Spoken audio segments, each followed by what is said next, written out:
Nous devons montrer ici que le nombre 1 plus racine de 5 sur 2 a pour inverse le nombre racine de 5 moins 1 sur 2. Le nombre 1 plus racine de 5 sur 2 a pour inverse.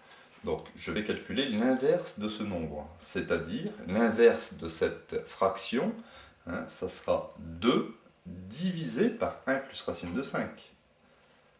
Un exemple, si vous prenez par exemple 3 quarts, l'inverse de 3 quarts correspond à la fraction 4 tiers.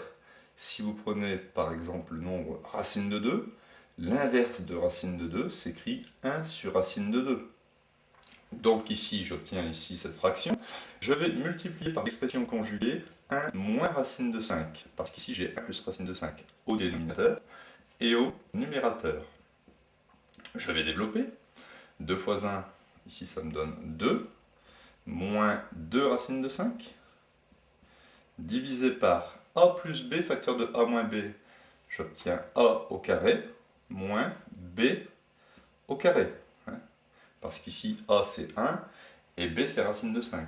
J'obtiens donc 2 moins 2 racine de 5, divisé par 1 au carré, ça me donne 1, racine de 5 au carré, ça me donne 5, donc 1 moins 5. J'obtiens 2 moins 2 racine de 5, le tout sur moins 4. Alors ici, je vais multiplier par moins 1 au numérateur et au dénominateur. Ça va me changer les signes. J'obtiens moins 2 plus 2 racines de 5, le tout sur 4.